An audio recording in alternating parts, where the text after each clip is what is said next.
Hello, everyone, and welcome back to this week number four and this mini lecture about writing concisely in academic English. Last week, we focused on coherence and cohesion. We learned how to organize ideas logically and how to connect sentences so that readers could easily follow our arguments. Today, we're going to work on another hallmark of effective academic writing: conciseness. Many writers believe that academic language should sound long, complex, and sophisticated. However, experienced researchers know that good academic writing is not about using more words, it is about communicating ideas clearly and efficiently. Today's goal is simple: learn how to say the same thing using fewer but better words.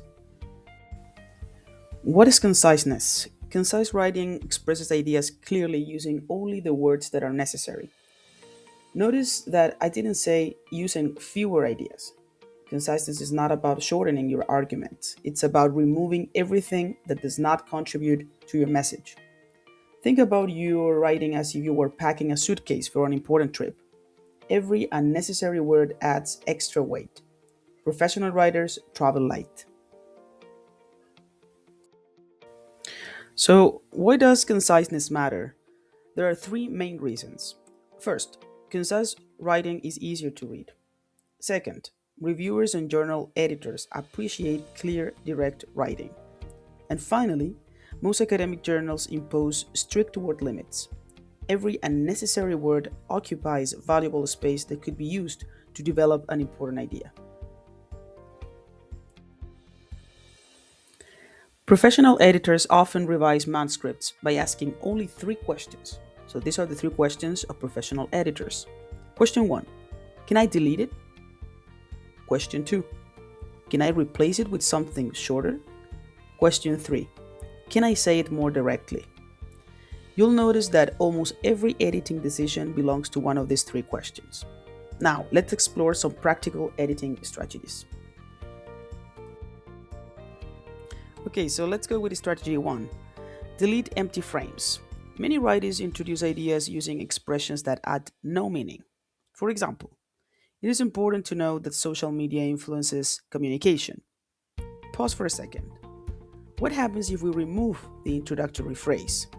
Social media influences communication. Did the meaning change? Not at all. The sentence simply became stronger. The same happens with expressions like, it should be mentioned that, it is worth mentioning that. It is interesting to know that. If removing the phrase does not change the meaning, delete it.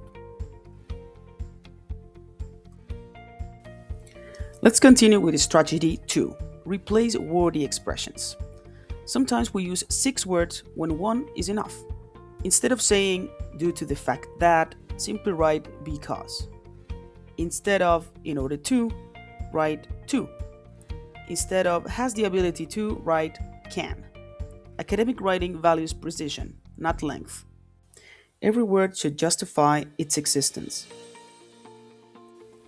Let's move on to strategy 3. Cut redundancy. Redundancy occurs when two words communicate exactly the same idea. Consider these expressions: completely finished. Can something be partially finished? Not really.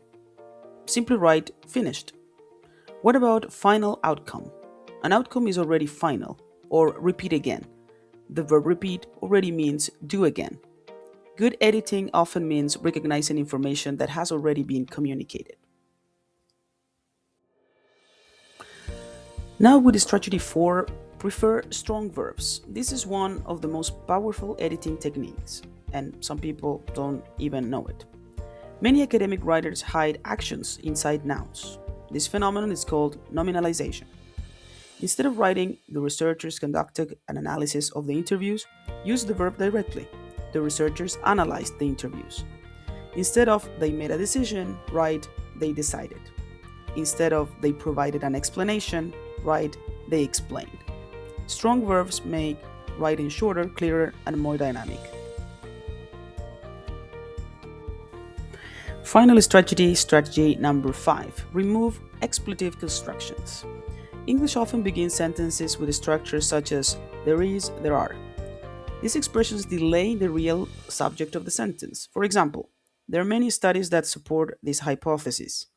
Instead, write, Many studies support this hypothesis. The reader immediately knows what the sentence is about.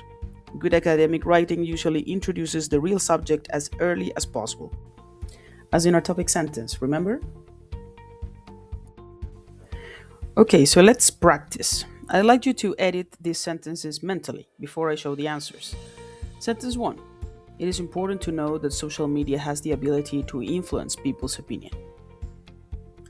A concise version would be social media can influence people's opinions. Sentence 2. Due to the fact that participants arrived late, the experiment started later. A better version is because participants arrived late, the experiment started later. A third example, the researchers conducted an analysis of the interviews. A concise version is the researchers analyzed the interviews. Notice that none of these revisions changed the meaning. They simply removed unnecessary weight. Now that we are finishing, let's talk about a common misconception. Some people think concise writing means writing short sentences. Not necessarily. Long sentences are perfectly acceptable when every word has a purpose. The goal is not to make sentence shorter. The goal is to make every word earn its place. So, after all we have been revising in this mini lecture, let's talk about the final editing checklist. Can I delete anything without changing my fundamental meaning? Can I replace a long, wordy expression with a single word? Can I use a stronger verb instead of a heavy noun? Am I repeating the same idea all the time? Does every word contribute to my message? These questions will allow us to create more effective, concise writings. And we allowed that we will feel more confident with our writing and our readers will understand clearly our message. Now, to finish, we will have to have a new challenge this week. Let's return to the paragraph you revised last week to make it more coherent and more cohesive, right? Your task now is to reduce its length by approximately 10 to 20% without changing your ideas. Do not remove evidence. Do not simplify your argument. Simply remove unnecessary words. As professional writers now, editing is not about writing less. It is about writing better. I look forward to seeing your revised paragraph in our next session. See you then.